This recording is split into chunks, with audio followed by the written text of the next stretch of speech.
via Zoom. Agradecemos aqui a presença de todos. É um prazer imenso poder estar aqui com vocês. E quero dizer para vocês que hoje a gente vive, eu vivo, né, nesse dia, a experiência de ser um pastor que tem que pregar em qualquer situação.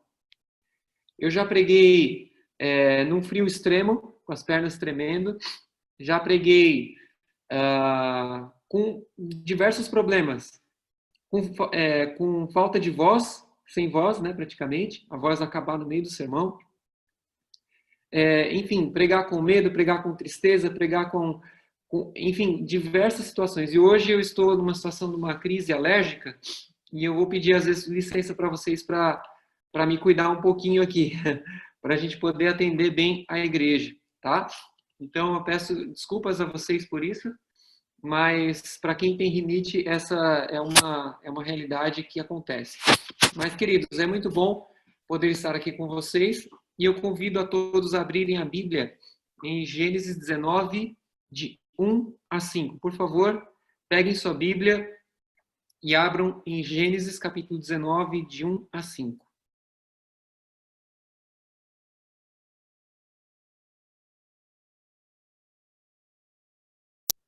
Nós temos aqui uma história fantástica que nós vamos ler, mas também assombrosa, mas na qual também nós vemos, irmãos, a graça de Deus, nós vemos o amor de Deus, a bondade de Deus agindo de maneira muito, muito especial. Então, Gênesis 19, versos 1 a 5. Vamos ler juntos aqui. Eu vou ler na Nova Almeida atualizada, ok? Então, vamos lá. Ao anoitecer, os dois anjos chegaram a Sodoma. Ló estava sentado junto ao portão da cidade. Quando viu os anjos, levantou-se e, indo ao encontro deles, prostrou-se com o rosto em terra e lhes disse: Por favor, meus senhores, venham para a casa deste servo de vocês. Poderão passar a noite, lavar os pés, levantar-se de madrugada e seguir o seu caminho. Não, passaremos a noite na praça, disseram eles. Ló insistiu tanto que eles foram e entraram na casa dele. Deu-lhes um banquete, fez assar uns pães sem fermento e eles comeram. Mas antes que eles se deitassem, os homens daquela cidade cercaram a casa. Eram os homens de Sodoma, tanto os moços como os velhos, sim, todo o povo de todos os lados. E chamaram Ló e lhe disseram: Onde estão os homens que à noitinha entraram em sua casa? Traga-os aqui fora, para que abusemos deles. Vamos parar por aqui. Vocês sabem que a história de Sodoma é uma das mais impressionantes da Bíblia. Ela deixou marcas profundas, tanto que ela é referida ao longo de todas as escrituras, de Gênesis a Apocalipse. E essa história ela tem importância para nós ainda sem igual, nos últimos dias, por dois motivos. Por causa das semelhanças entre Sodoma e o mundo atual. Isso vocês já sabem, e vocês percebem que o mundo está cada vez mais parecido com Sodoma. E, em segundo lugar, e tristemente nós podemos perceber que nós temos aqui paralelos com a igreja atual. E aqui eu não estou fazendo uma crítica à organização da igreja e ao nosso povo. É só uma constatação espiritual que nós vemos que nós, e aqui eu me incluo, e eu gostaria de fazer isso num sentido bem espiritual, como Daniel fez, de não ficar condenando ninguém, mas justamente se incluir, dizer que nós estamos mais parecidos, cada vez mais parecidos com Ló. E aí eu vou explicar por que isso, ok? Mas isso não quer dizer que seja uma profecia fixa, que você não possa mudar, que você não possa fazer diferente. Essa história ela tem um detalhe muito interessante. Tanto Ló, quanto os sodomitas, quanto os anjos forçaram uma situação. O texto deixa isso bem claro, isso é algo que se extrai do texto. Eles pressionaram, forçaram uma situação no momento de crise. Eu gostaria aqui de tirar 3 lições, então, com vocês, da ação de cada um desses que participaram aqui. Vejam lá, por exemplo, aqui, a atuação de Ló. Veja ali no versículo 3, que Ló insistiu muito. Na Almeida Revista Atualizada está, instou-lhes muito. E foram e entraram em casa dele. O verbo aqui original, o verbo patsak, vai se repetir depois, e é por isso que a gente faz essa ligação com o que vem depois ali. Então, vejam que em Gênesis 18, os anjos vão visitar quem? Vocês se lembram? Abraão. E eles vão em 3. E quem é que estava com os anjos? Quando você estuda o texto, vocês veem que estava o Senhor com caixa alta, e versalete. Versalete é aquela maiúscula com outras maiúsculas menores. Então, você tem o Senhor. Quem é o Senhor? Deus, né? Deus esteve com eles ali. Então, Deus mais 2 anjos foram à casa de Abraão. E quando a gente vê isso, a gente pensa, poxa, Deus visitou. A gente se lembra que Jesus, muitas vezes, de maneira pré-encarnada, esteve presente na história do Antigo Testamento. E ele visitou Abraão para fazer a promessa da descendência. E logo em seguida, os anjos foram embora. A palavra anjos, em hebraico, é a mesma palavra para mensageiros, mensageiro, anjo, mensageiro. Então, os mensageiros foram para a cidade, eles também estavam em forma humana, e diz a Bíblia que muitos, sendo hospitaleiros, receberam anjos em casa, não é verdade? Então, o que aconteceu? Abraão reconheceu a nobreza daqueles visitantes e ofereceu ali um banquete para eles, assim, imediatamente. E ali no versículo 16, vejam ali no capítulo 18, ali no versículo 16, é dito que aqueles homens olharam para Sodoma, que ficava a mais ou menos 40 quilômetros de distância de onde Abraão estava. Sodoma era numa parte baixa, então eles estavam ali olhando de cima de alguma parte mais elevada e viram a cidade de Sodoma. Então, eles foram para Sodoma. E aí, o Senhor fica com Abraão, e aqui o Senhor Yahvé, aqui nós aplicamos a Cristo, e aqui há aquela grande discussão, né, se Jeová é só o Pai, ou é só Jesus, ou só é o nome do Pai, enfim. E a gente vê que, quando você faz o estudo desse nome no Antigo Testamento, no tetragrama sagrado, a gente vê que ele é aplicado a Jesus. Porque lá na Bíblia nós vemos que o Yahvé, ou Jeová, é o princípio e o fim, o primeiro e o último. E esse título também é aplicado a Jesus no Novo Testamento. Então, não dá para dizer que o Jeová ou Yahvé é somente para Deus o Pai, mas é também para o Filho.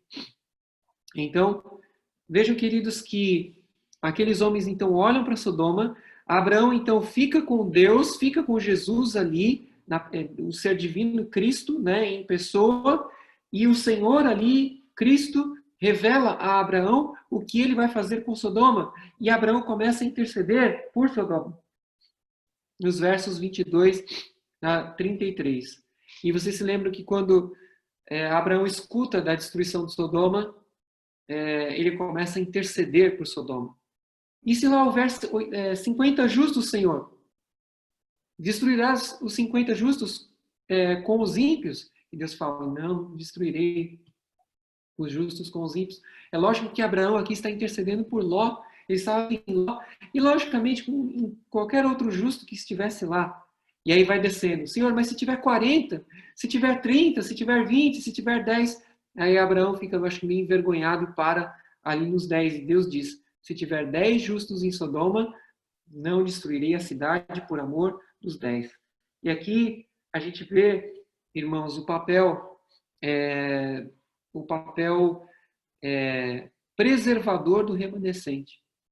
Se você tem uma pessoa justa no lugar, Deus não vai destruir o lugar inteiro, pode ter 1000 pessoas, por causa daquela pessoa justa que está ali presente. Isso é uma coisa muito bonita, o valor que Deus dá para você como filho de Deus, para você como servo de Deus, serva de Deus. Bom, Então, o que acontece? Eles chegam a Sodoma. E quando que eles chegam? Eles chegam a Sodoma ao anoitecer, igual agora. E veja que ali no capítulo 19, o artigo os, né? Eram os dois anjos, ou seja, aqueles que estavam com Abraão. Então chegaram e se encontraram com Ló. E veja que se eles visitaram o pai da fé no maior calor do dia, eles visitaram Ló e a cidade de Sodoma no início e no frio da noite.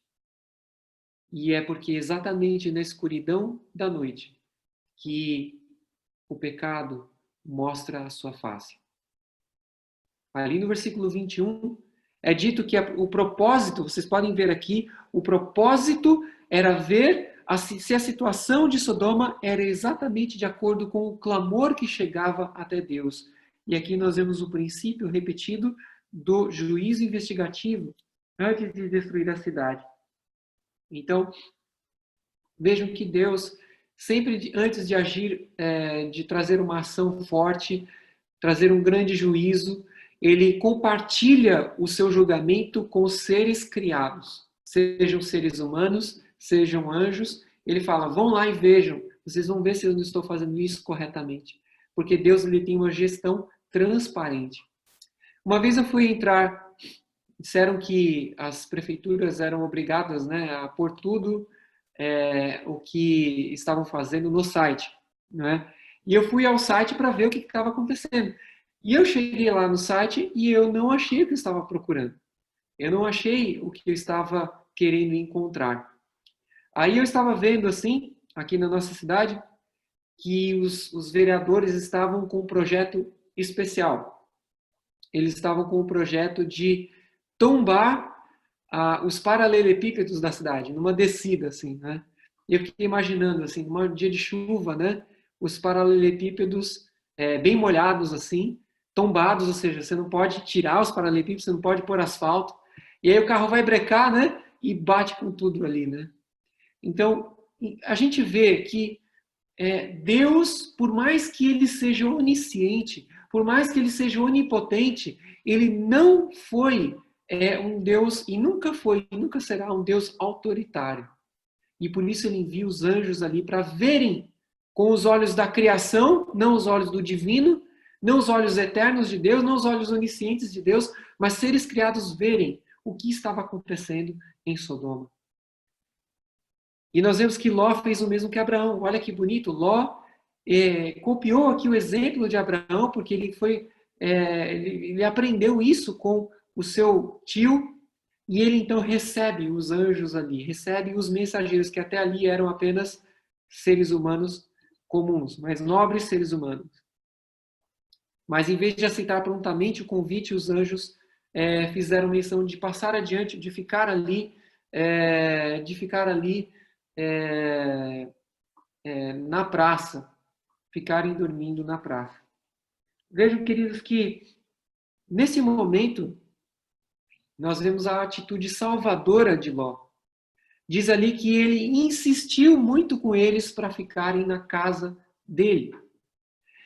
E Ellen White tem uma citação bem interessante ali em Patriarcas e Profetas, página 158, dizendo o seguinte: Ló não sabia o verdadeiro caráter deles, mas a polidez e hospitalidade eram nele habituais. Faziam parte de sua religião, lições que ele havia aprendido pelo exemplo de Abraão. Se ele não houvesse cultivado o espírito de cortesia, poderia ter sido deixado a perecer com o resto de Sodoma. E aqui, queridos, a gente tem uma grande lição, né? Que é uma lição bem genérica para a vida, que é que quando a gente faz um bem para o outro, na verdade a gente está fazendo um bem para nós mesmos. Sair e deixar um cobertor com alguém que está passando frio, e a gente ontem, a esposa ficou bem preocupada, pena que eu não estava com o meu carro ontem, mas a vontade de ajudar as pessoas, né? Eu já tive muito isso, assim, de ver uma noite de frio e sair de casa e fazer alguma coisa, né? Sair e dar um cobertor para uma pessoa que está precisando, mesmo que você não tenha muita coisa em casa. Você ajudar aqueles que não têm condição, aqueles que estão expostos à violência, aqueles que estão expostos à fome, expostos ao frio. E não é isso que Jesus ensinou lá em Mateus 25? Estive com fome, me deste de comer, estive com sede, me deste de beber, estava nu, nu não no sentido de andar nu na rua, não é isso, mas nu assim, vem um frio de 10 graus, você precisa dar uma blusa para a pessoa. E aí a gente pratica aqui a religião de Cristo, e foi isso que Ló fez. Mas vejam que logo ali a gente começa a ver o drama pessoal e familiar de Ló. Logo que os sodomitas tentaram invadir a casa de Ló, e os anjos revelaram a sua identidade, ou seja, eles estenderam a mão e feriram aqueles invasores de cegueira. Eles anunciaram para Ló que eles iriam destruir o lugar, nos versos 12 e 13 ali. Eu não estou lendo aqui porque o texto é longo, mas você pode ir lendo, acompanhando aí na Bíblia. Não tem problema, pode ler aí junto comigo, tá? No verso 14, a gente vê então que Ló foi aos genros dele, que estavam prometidos para se casarem com sua filha, assim como José estava prometido a casar-se com Maria. E eles então começam a zombar de Ló. Como assim vai destruir? Né? Que absurdo. É igual as pessoas que falam, olha, vocês estão vendo, essa pandemia é um sinal. E as pessoas começam a falar, não, isso daí é só uma doença que veio e vai embora. As pessoas não levam a sério, as pessoas não acreditam que o mundo vai acabar. Né? E a gente que fala isso, parece que a gente é louco. E assim pensaram de Ló, não vai acontecer nada, não vai acontecer nada com a gente. E aqui a gente entende, irmãos, o grande drama da vida do patriarca Ló. Ló estava mais ligado com Sodoma do que ele deveria. Vejam que a história de Ló é uma história muito bonita, a história dele com Abraão. O pai de Ló se chamava Arã. Arã é o mesmo nome para Síria. Toda vez que aparece Síria, em hebraico, na verdade, é Arã. E Ló partiu então com o seu tio Abraão e seu avô Tera para a região de Arã, aí sim a geografia, né? A atual Síria, onde o seu avô morreu. Né? Perdão, o seu pai morreu. Desculpe, o pai de Ló, que era irmão de Abraão. Então restaram somente Ló e Abraão, porque então Tera morreu, Arã morreu, né? E exatamente, o seu tio-avô morreu, perdão, eu que estou confundindo aqui. Tera morreu em Arã. Arã, pai de Ló, já tinha morrido, então só sobraram Ló e Abraão. Então nós tínhamos um pai sem filho, que era Abraão, e tínhamos ali um filho sem pai, que era Ló. Uma combinação perfeita, não é? Um serviu de apoio para o outro. Ló poderia até ser o herdeiro de Abraão, mas vejam que Ló, num dado momento, ele usou da sua liberdade e dos privilégios que ele tinha e escolheu o lado melhor para ele. Abraão, que era o líder do clã, deixou o menor, o mais novo, escolher, e o mais novo não foi nobre como foi o seu tio. E ele escolheu então as terras bem regadas e armou as suas tendas até Sodoma. Mas a história aqui nos diz que Ló já não estava perto de Sodoma, Ló estava dentro de Sodoma. E aqui nós vemos as escolhas de Ló, o comprometimento da fé que ele teve. Ele preferiu as vantagens locais, capitalistas, vamos dizer assim, as vantagens no capitalismo, porque existia capitalismo naquela época, mas as vantagens materiais, o dinheiro, do que o lado espiritual. Às vezes a gente não pensa, irmãos. Tem um livro, a gente leu aí no período da pandemia, né? Li 3 livros, que foi o livro Vida no Campo, foi bem discutido, né, esse assunto na igreja, fiz algumas palestras sobre esse assunto. Li o livro Ministério para as Cidades, e um livro que a Casa fez, que é Da Cidade para o Campo. E Ellen White começa dizendo, na página 1 do livro, livro Vida no Campo, que as pessoas não consideram como devida importância o lugar onde vivem. Existem muitas pessoas que vivem em lugares que é quase impossível praticar a fé.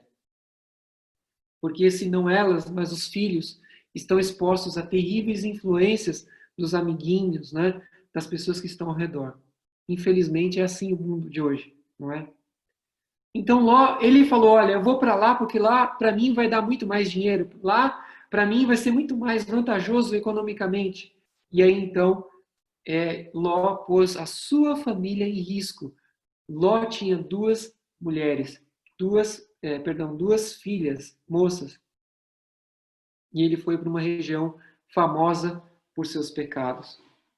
Veja que Ló também entrou em julgo desigual.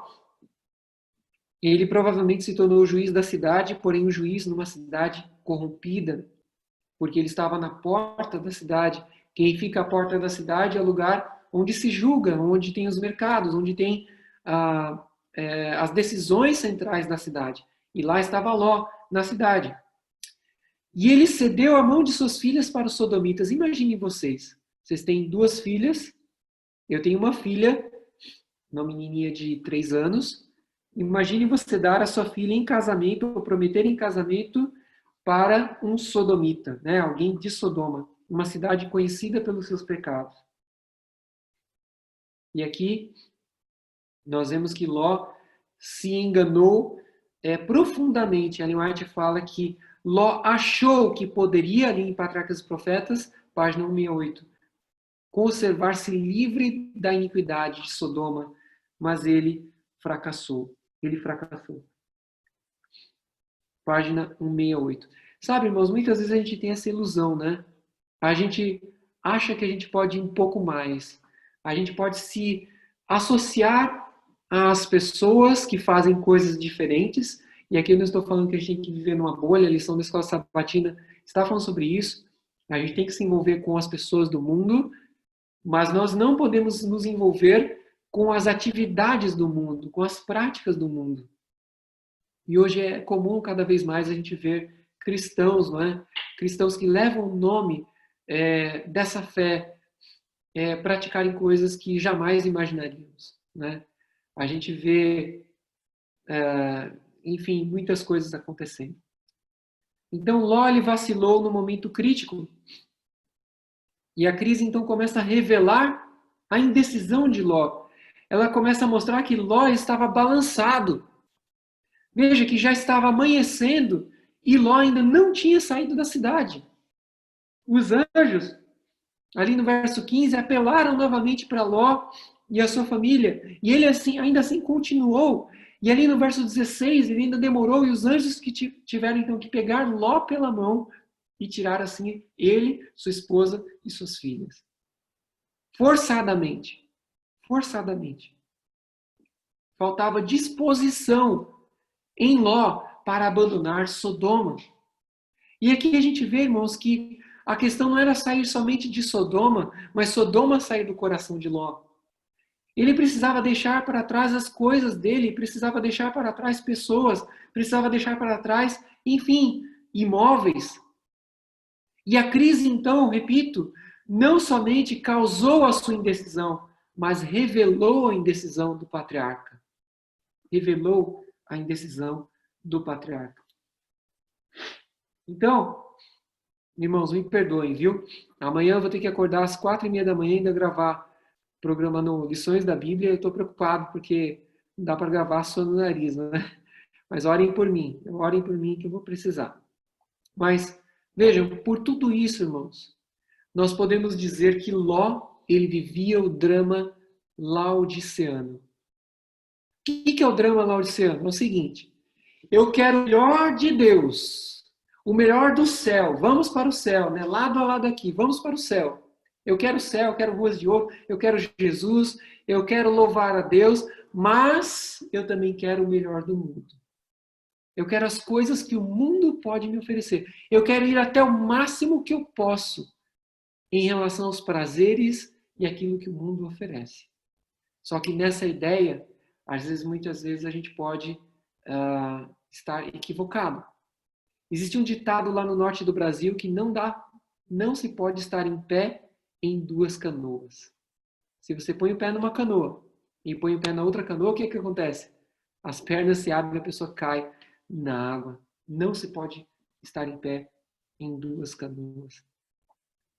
Então, por isso, queridos, o propósito de Deus em tirar Abraão de Ur dos Caldeus faliu com Ló. Ló não era para entrar nesse barco furado. Ele tinha que estar num lugar separado dos idólatras, mas também influenciando os idólatras, mas não numa posição em que ele estivesse completamente em desvantagem.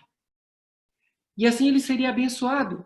Vejam que é uma situação irônica, uma situação estranha, porque no lugar mais difícil para viver a fé, vivia um homem com uma fé dividida. E eu me pergunto, irmão, será que eu estou vivendo assim hoje? Será que você está vivendo assim hoje? Aqui eu não estou com moralismo, né? Hoje em dia tem gente que gosta de pregar sobre que a pregação bíblica é moralista. Não tem nada de moralismo. Isso aqui significa salvação da morte, significa salvação do pecado, significa proteção contra o mal. No lugar mais difícil para se viver, ali vivia um homem que era dividido no seu coração. E ele precisava de uma conversão genuína. Ele precisava se apegar a Jesus, se apegar às promessas de Deus e olhar aquela situação como uma situação tóxica para a sua família, para a sua vida espiritual. Então, nós vemos então que esse é um modelo do fim dos tempos, do povo de Deus, que em nossos dias também tem essa mesma inclinação. Nós não podemos ser como Ló, irmãos. Nós não podemos ganhar a bênção do mundo junto com a bênção de Deus, porque se a gente quiser ganhar as duas coisas, a gente vai perder.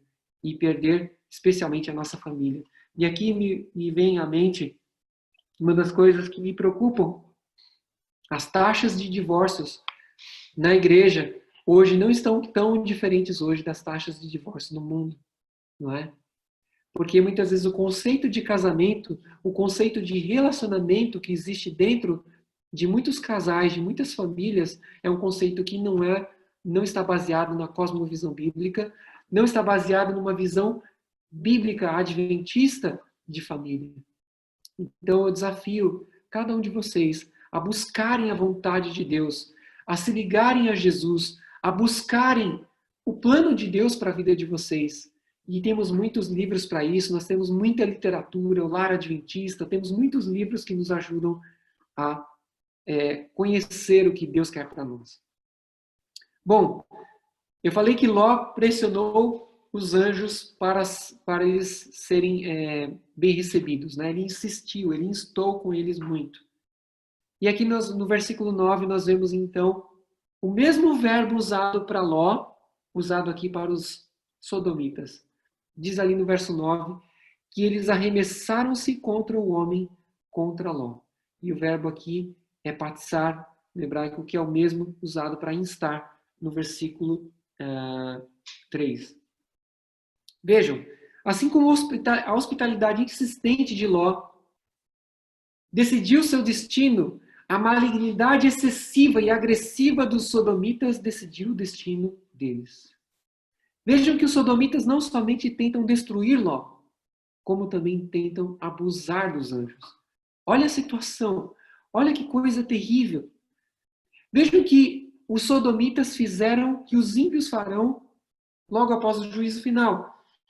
A cidade santa desce, o trono de Cristo sobe, Jesus sobe com o trono, os santos sobem atrás de Cristo, aparecem ali as cenas do julgamento, as cenas do grande conflito, as principais cenas, as cenas da ação de Cristo no grande conflito, as cenas da redenção. E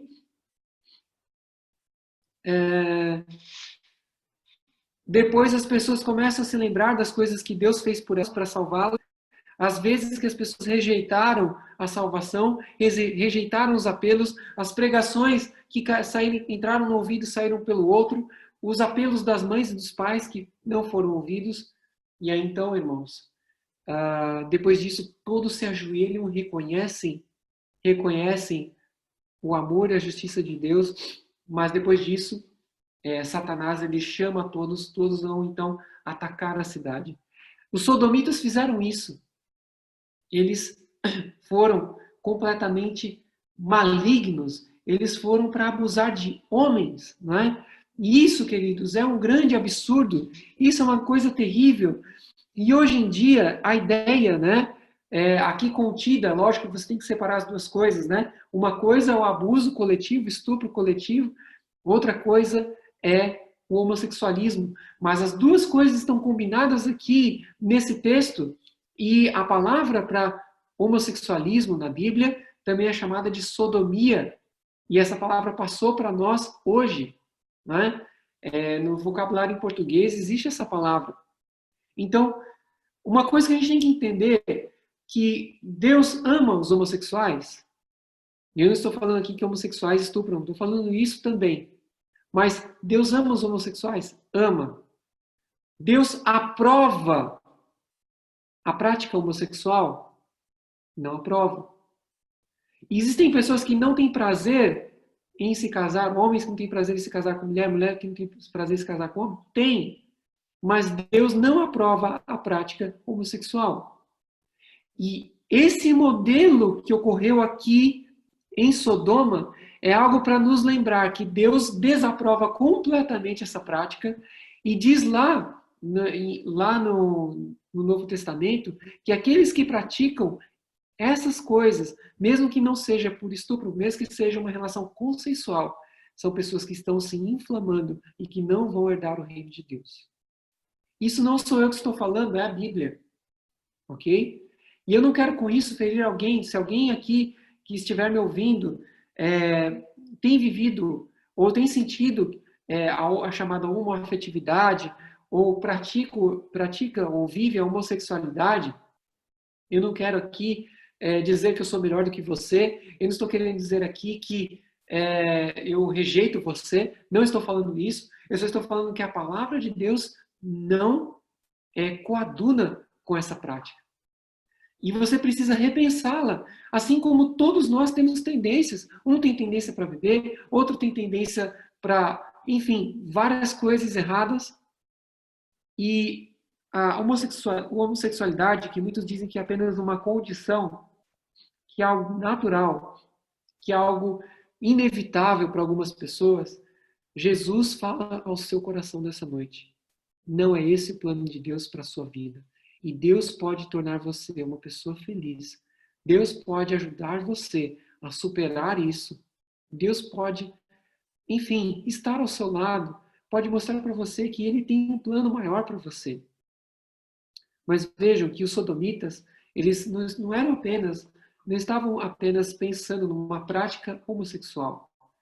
Eles estavam ali num completo caos. Eles não tinham uma força restritiva, eles não tinham uma autoridade. Não é mencionado o Deus de Sodoma, não é mencionado o líder de Sodoma, não é mencionado nenhum governo, nenhuma polícia, nenhum exército em Sodoma. Era uma cidade completamente dedicada ao caos, à maldade. Então, eles então estavam numa ausência completa de ética e de moralidade. E de fato, irmãos, os filósofos eles se debatem na discussão em que se perguntam: existe moralidade fora da religião?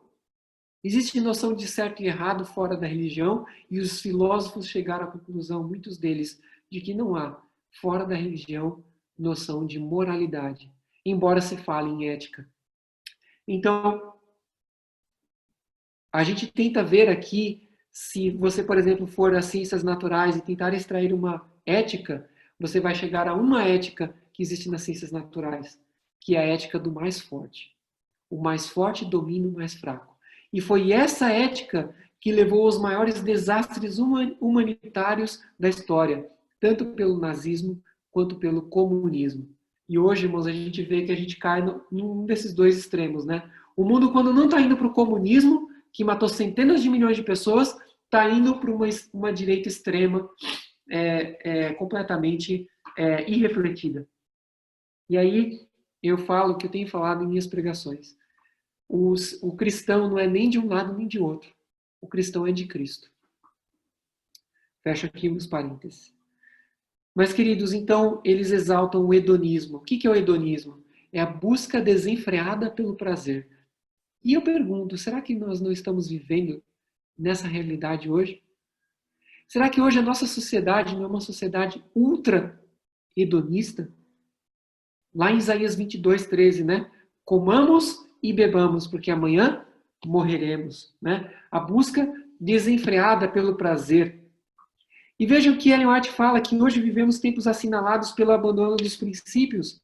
Vêm por toda parte naufrágios humanos, altares de família derribados, lares arruinados, a estranho abandono dos princípios. A norma da moral se encontra rebaixada e a terra está se tornando rapidamente uma Sodoma. O livro Evangelismo, página 678. Olha o que ela diz também, olha, o mesmo estado de coisas observado atualmente existiu antes do dilúvio e antes da destruição de Sodoma. A dissipação é crescente em nosso mundo. Cartazes impressos com gravuras indecentes são expostos nas ruas a fim de fascinar os olhos e depravar a moral. Carta 1, 1875. Irmãos, 1875, imagine os comerciais de 1875. Agora pensem nos comerciais de hoje. O homem quer se manter puro, não é? E aí ele, de repente, está assistindo televisão e, de repente, passa um comercial que tira a mente dele do foco.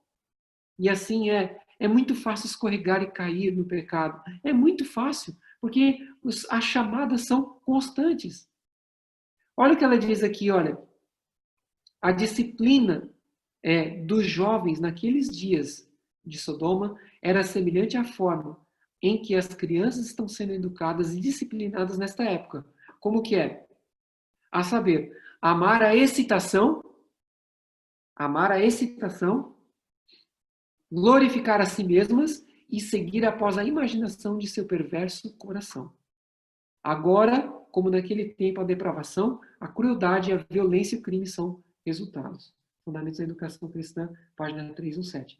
Esse livro é fantástico, irmãos, livro Fundamentos da Educação Cristã.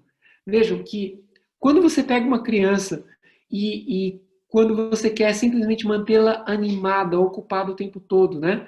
Outro dia eu fui ao cabeleireiro e eu vi lá uma cena que me chocou. Um menino com um celular na mão, um tablet, agora não me lembro, e ele estava numa cadeira, agachado, assim, com os olhos quase colados, assim, no aparelho. E os dois pais cortando o cabelo. Então, os dois pais não podiam cuidar do menino. E aí, o menino, então, chega uma hora que eu vi que ele parecia, assim, como alguém que estava embriagado e ele quer deixar ali a bebida, ele quer sair do copo, ele empurra o copo, ele empurra o aparelho, né? Ele joga o aparelho do lado. E, assim, meio que sonolento, assim, meio que como se fosse drogado, ele volta para os pais e os pais falam, filho, volta. Eles dão de novo o aparelho na mão do filho, o filho continua lá. E certamente o menino estava por horas e horas e horas naquele aparelho. E eu me pergunto, irmãos, um menino sob constante excitação, jogos, barulhos, né? Imagens passando de frente dos olhos, constante excitação. Aí você vai contar uma história sobre a criação, você vai contar uma história sobre Jesus e isso não vai fazer sentido nenhum. Porque as conexões cerebrais estão queimadas. As conexões cerebrais estão queimadas. E eu penso, irmãos, em que muitos pais cristãos, muitos pais que dizem estar esperando a volta de Jesus, estão fazendo a mesma coisa com seus filhos. Então a gente vê as condições de Sodoma acontecendo. Porque ninguém pode dizer não para mim, ninguém pode parar com a minha excitação, eu não posso ter um momento de tédio, porque alguém vai pôr um celular na minha mão, um tablet. Essa é uma situação terrível. E aí Sodoma então se torna algo mais do que uma cidade. Sodoma é mais do que uma cidade, é uma filosofia e um estilo de vida que não é nosso, irmãos. E eu não estou falando aqui apenas do sexualismo, eu estou falando de muitas outras coisas. Ao longo da Bíblia se transforma num marco, num limite de pecaminosidade. E também serve como modelo de destruição. Assim como Sodoma foi destruída, outras também podem ser. Sodoma também se transforma num símbolo apocalíptico. E vocês veem então isso lá em Apocalipse 11, verso 8, que Sodoma é mencionado. Temos 3 cidades no Apocalipse. Eu gosto muito de estudar Apocalipse, né? Até já fiz algumas palestras aí sobre Apocalipse na igreja de Vila Formosa. Tem 3 cidades no Apocalipse. Egito, Babilônia e qual outra? Sodoma. Essas três. Essas três cidades, elas são modelos de oposição a Deus. O Egito se opõe a Deus pela opressão. Babilônia se opõe a Deus pelo engano. E Sodoma? Sodoma se opõe a Deus pela experiência prazerosa, que ignora a religião. Babilônia engana, substitui a religião. O Egito oprime e impede o exercício da religião. Sodoma ignora a religião. Não importa a religião. Eu quero ter prazer. Então, é essa ação de Sodoma. Eu pergunto, essa filosofia e estilo de vida tem entrado em sua vida, meu irmão, minha irmã? Tem arrancado de você o desejo de servir a Deus? Tem arrancado de você o desejo de caminhar junto com Jesus? Porque é isso que o pecado faz. Ele vai amortecendo as nossas sensibilidades espirituais. Ele vai destruindo o nosso prazer por ouvir um sermão, o nosso prazer por abrir a Bíblia, o nosso prazer por ler a lição, estudar a lição. Ele vai destruindo a nossa vontade de orar, a nossa vontade de ser fiel esposa a esposa. Enfim, é isso que o pecado faz. É realmente uma doença terrível. E aqui vemos, por último, irmãos, a terceira grande lição, que, para mim, a parte mais linda dessa história, está ali no versículo 15. Veja ali o versículo 15. Diz ali, ao amanhecer, os anjos apressaram Ló. Levante-se, pegue a sua mulher e as suas duas filhas que aqui se encontram e saia daqui para que você não morra quando a cidade for castigada. Olha que bonito. Ló pressionou os anjos para tomarem abrigo em sua casa. Os sodomitas pressionaram Ló para entregar os anjos. E os anjos pressionaram Ló para ele se salvar. Olha que bonito. Abraão havia intercedido para que se houvesse pelo menos 10 justos na cidade, que Deus a poupasse. Havia 10 justos? Não, não havia. E aqui Deus então aplica um conceito de justiça mais baixo. Como assim, pastor? Que negócio é esse? Deus aplicar um conceito mais baixo? Deus tem conceitos altos, Deus tem uma norma elevada. E aqui eu vou mostrar para vocês como Deus é misericordioso. Vejam, queridos. Quem seria salvo em Sodoma? Quem não praticasse o mal, como os sodomitas, tivesse um mínimo de sensibilidade em relação a Deus e ao próximo. Estava bom para Deus. Deus salvaria. Deus não destruiu Sodoma porque ela não era santa. Ele destruiu Sodoma porque ela era terrivelmente má. E aqui nós lembramos que Deus não destruiu somente Sodoma, Deus destruiu 4 cidades. Sodoma, Gomorra, Admá e Zeboim. 4 cidades. Deus nunca destruiu um povo por causa da idolatria. Deus só derramou o seu juízo sobre povos que caíram nos pecados da violência e da degradação sexual. Quando eles atingiam esses 2 marcos, violência e degradação sexual, aí sim Deus destruiu a cidade. Deus nunca destruiu, vocês adoram outro Deus, outro santo. Deus não vai destruir por causa disso. Mas Deus destrói cidades porque elas praticam a violência e também a perversão sexual. Então, Deus agiu na história quando a pecaminosidade se transformava numa doença que corroía o tecido social. Então Deus vai lá no tecido social e arranca aquela parte que está podre, aquela parte que está mal, para que aquilo não contamine o mundo inteiro. E nisso Deus está sendo justo, está sendo bondoso. Deus está sendo como um cirurgião que vê aquela parte, aquele cancro ali, corroendo o corpo, e ali vai o cirurgião com muita sabedoria, muito cuidado, e faz uma cirurgia de remoção, salvar o corpo. E isso é uma ação de graça. O fogo que caiu sobre Sodoma era uma ação de graça sobre o mundo. E lembremos, irmãos, que Deus é soberano para tirar a vida. Ele é o doador da vida. Ele não é como nós. Deus pode fazer isso. Então, diante da justiça e da bondade de Deus, podemos então entender melhor o relato da destruição de Sodoma. Primeiro, porque ele envia os seus mensageiros para conferir a situação da cidade. Ou seja, Deus é justo e generoso, magnânimo com a sua criação. e ele inclui a criação no processo de juízo. Segundo, porque ele protege Ló contra a legião dos monstros. Os monstros queriam entrar na casa de Ló. E a gente fica pensando, né, no fim, como vai ser a nossa situação? Deus vai nos proteger. A Bíblia tem promessas para nós, gente. Deus vai nos proteger. Muitos vão sofrer, mas muitos serão também protegidos. E depois do fechamento da porta da graça, ninguém vai morrer. Ninguém vai encostar o dedo nos filhos de Deus. Terceiro, porque diante da vacilação de Ló, os anjos o pegam pela mão, bem como de sua família, para fazê-lo sair de sua casa. E ainda diz lá no verso 22, nada posso fazer enquanto não tiveres chegado lá. Olha que bonito, irmãos. Quando Ló estava vacilando, né? Ló não sabia se ficava ou se saía. Ló ficou num pé e no outro, como dizem. E aí então o anjo vai lá e pega na mão de Ló e fala, Ló, você precisa sair. Eu não posso fazer nada enquanto você não sair. Isso aqui mostrou para nós o seguinte, meu irmão, minha irmã. Que Deus queria mais a salvação de Ló do que o próprio Ló.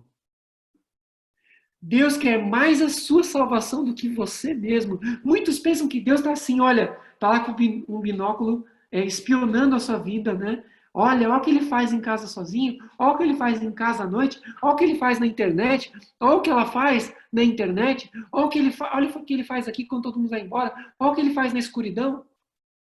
Como se Deus estivesse ali ávido para anotar os seus pecados, para mostrar para você que você não tem condição de ir para o céu.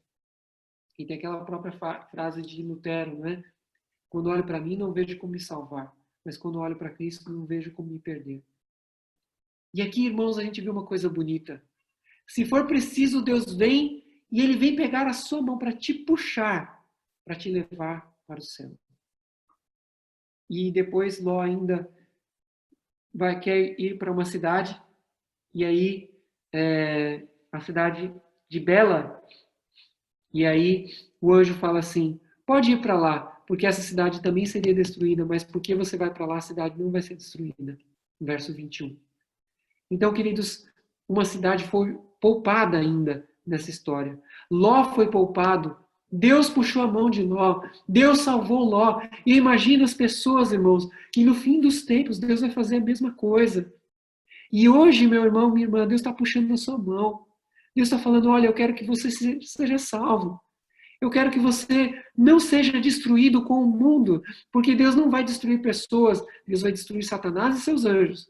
Mas quem estiver com Satanás vai ser destruído. Mas Deus hoje faz um apelo. E eu termino aqui, concluo e apelo no fim dessa mensagem. O mundo está se transformando cada vez mais em uma imensa Sodoma. Tem você criado laços com Sodoma? Seria preciso hoje alguma crise para mostrar de modo drástico a sua indecisão, como foi com Ló? Hoje Deus se oferece para tirar Sodoma do seu coração. Deus se oferece para pegar na sua mão e te puxar com muito amor para te salvar da força do pecado. E Deus hoje quer salvar outras pessoas por meio de você. Quer tornar você um instrumento missionário para salvar pessoas que estão à beira da destruição. Que Deus te abençoe. Que essa mensagem seja uma mensagem mais de graça do que uma mensagem negativa, que não sirva simplesmente para vermos aqui a ação destrutiva, mas a ação salvadora do nosso Deus. E que você seja, assim como Ló, uma pessoa resgatada por Deus e que leve o amor de Deus para outras pessoas. Essa é a minha oração dessa noite. Amém. Pastor Diogo, muito obrigado pela mensagem, que Deus continue te usando, foi muito propícia para os nossos dias e também para a nossa vida. Eu pergunto, pastor, o senhor tem algum hino que o senhor gostaria que a gente projetasse do inário, que ajudaria na compreensão da palavra ainda, para nós Podemos cantarmos? escutar o hino 150, pastor. Não desistir. Isso, vamos colocar. 150. Tá. Estamos colocando já.